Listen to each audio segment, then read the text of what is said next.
नमस्कार दोस्तों, संभव दूत में आपका स्वागत है। आप देख रहे हैं संभव दूत न्यूज। सत श्री अकाल, आदाब। मैं हूं महेश कुमार। आज मैं बात करने वाला हूं आप लोगों के विषय में, परिचर्चा करूंगा। हमारे साथ हैं राम जी पारसनाथ त्रिपाठी जी, जो कि एक समाज सेवक भी हैं और यहाँ के नाला सुपारा पासे बिरार के से वाकिफ हैं। तो आज मैं इतना दिन तो हम लोग ने बात की अवैध बिल्डिंग, अवैध झोपड़ा, अवैध सरकारी जमीन पे कब्जा। अब दूसरा अवैध ये है कि मोबाइल टावर भी उसी तरह कुकुरमुत्ते की तरह जो है बसे बिरार शहर में फैला हुआ है। और इससे जो निकलने वाली रेडियंस है, इससे बच्चे पे बहुत अधिक प्रभावित करता है। और ये लोग अपनी मोटी कमाई के लिए कहीं भी टावर लगा देते हैं और किसी बिल्डिंग पे लगा देते हैं, स्कूल पे लगा देते हैं, जहाँ पे आप जानते हैं कि बच्चे कल का भविष्य है। और स्कूल पे अगर लगाया गया है तो वहाँ के बच्चे कितने बीमार होते होंगे। और वैसे ही नाला सुपारा में पानी को लेकर के गंदे पानी का ये सब तो अवैध ही चलता है। यहाँ पे वैध है तो है क्या, ये मुझे भी नहीं मालूम है। तो आज मैं राम जी त्रिपाठी जी से ये बोलने वाला हूँ कि सर, आप तो इधर नाला सुपारा में घूमते हैं और आरटीआई मार के आपने जो निकाले हैं टावर का, वो टावर का के विषय में जरा हमारे जो जनता है उनको बताइए कि उनसे क्या हानि और क्या लाभ मिलता है। मैं बहुत बहुत धन्यवाद देता हूं महेश मिश्रा जी को। इन्होंने बहुत ही अच्छा टॉपिक निकाला है, अवैध टावर। बिल्डिंग वाला टावर नहीं, मोबाइल टावर। आपने बच्चों का नाम लिया, इसलिए मैं बच्चों से स्टार्ट करता हूँ। स्थानीय जनता को और आपको भी और सभी को यह मालूम है और मैं बताना चाहता हूँ कि ये जो रेडियंस है, ये न कि सिर्फ बच्चों को, बुजुर्गों को, बड़ों को, सभी को ये परेशान कर सकती है और करती है। मैं घूमते घामते संतोष भवन की ओर गया। वहाँ पर मैंने देखा एक स्कूल है, किशोर मंगल मूर्ति स्कूल, जो कि बावसैद पाड़ा में है। उस स्कूल से सटा हुआ एक बिल्डिंग है, महादेव वेलफेयर सोसाइटी।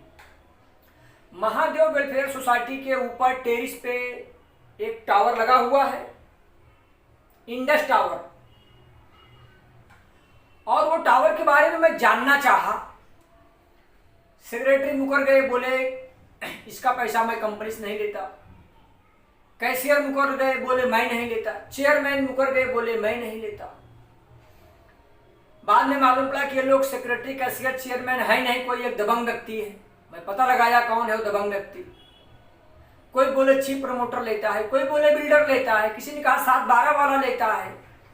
मैं ये जानना चाहता हूं कि वसई विरार शहर महानगर पालिका के घरपट्टी विभाग वाले, जो कि महसूल डूब रहा है, क्या वो कुंभकर्णी नींद सो रहे हैं, उनको जानकारी नहीं है। और यहाँ इतने जागरूक पत्रकार हैं कि लोग कुछ भी उनको परिभाषा दें, लेकिन उन सभी को मैं धन्यवाद देता हूँ। कुछ भी गलत होता है तो कम से कम एक लेटर तो डाल देते हैं।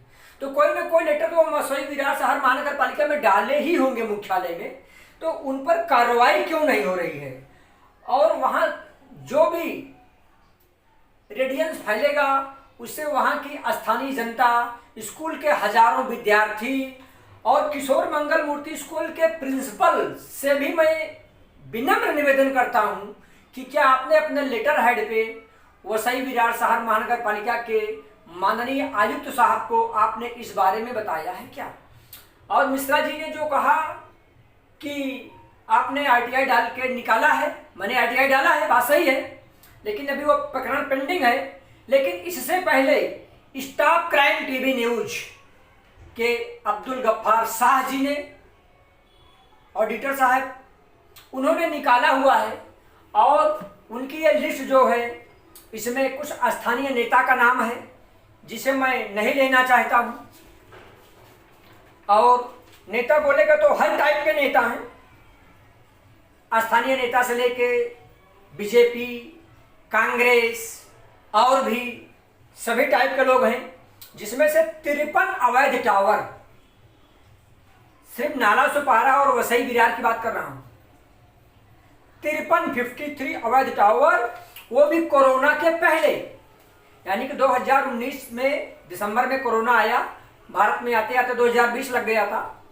तो 2019 या उसके पहले की माहिती स्टाफ क्राइम टीवी न्यूज़ के अब्दुल गफ्फार साहब ने लिया है, जिसमें उन्होंने 53 लोग अवैध टावर, कुछ कंपनियों का नाम मैं बता देता हूं, V network private limited, Indus private limited, American private limited, American tower, Indus tower, Bharat Sanchar Nigam limited. अब सोचो, government company, Reliance Jio, Bharti, Viom, cellular, Indus, BSNL, Idea, ये सब अवैध टावर, अवैध जगह पे, जिससे वसई विरार साहन महानगर पालिका को एक भी रुपया नहीं मिलता। गवर्नमेंट के पैसे को, शासन प्रशासन के पैसे को कुछ कर्मचारी बिना मिले पूरा का पूरा पैसा गुड़प हो रहा है, हजम हो रहा है। कोई न कोई अधिकारी तो चुप्पे से खा रहा है। उसकी पोल खोलिए, उसके पीछे कार्रवाई करिए। जीटीएल, रिलायंस जियो, बहुत सारी कंपनियां हैं, टाटा पावर है, टोटल मिला के 53 का डिटेल वसई विरार शहर महानगर पालिका ने हमें दिया है। बहुत सारे पेपर हैं इसमें, फोल्ड पे फोल्ड करके आप लोगों को दिखाऊं। 53 और उसके बाद 2 स्कूल, एक तो स्कूल के ऊपर ही लगा हुआ है डहानूबाग साइड में, और एक किशोर मंगल मूर्ति स्कूल जो बावसेन पहाड़ा पे है, जहाँ पे हजारों बच्चे हैं। वहीं से सटकर एक बिल्डिंग है, महादेव वेलफेयर सोसाइटी। महादेव एक बदनाम बिल्डिंग है, पानी की समस्या, टैंकर का, और वहाँ पर ज़्यादा कटिया भी चलता है। महावितरण वाले कोई कार्रवाई नहीं कर रहे हैं, महानगर पालिका कोई कार्रवाई नहीं कर रही है, और वहाँ के स्थानीय नगर सेवक, स्थानीय जनता कंप्लेन क्यों नहीं कर रहे हैं? कौन है वो दबंग दादा जो पैसा ले रहा है और इतना ज़्यादा अत्याचार कर रहा है कि कोई उस टावर के खिलाफ कंप्लेन नहीं कर सकते? इंडस कंपनी कहाँ की है, वहाँ का क्या एड्रेस है? अगर आप लोग हमारा वीडियो देख रहे हैं तो हमसे संपर्क करें, मिश्रा जी से संपर्क करें, हम लोग इस पर कार्रवाई जरूर कराएंगे और उस टावर को वहाँ से हटाया जाना चाहिए। तो पूरे 55 टावर हैं, 55, ये डबल पंजा दिख रहा है ना, इतने टावर अवैध है। मतलब सोचो, कोरोना की बीमारी कम बढ़ी क्या? इससे इतने लोग प्रभावित होंगे, टीबी, कैंसर, पता नहीं क्या क्या बीमारियां आएंगी।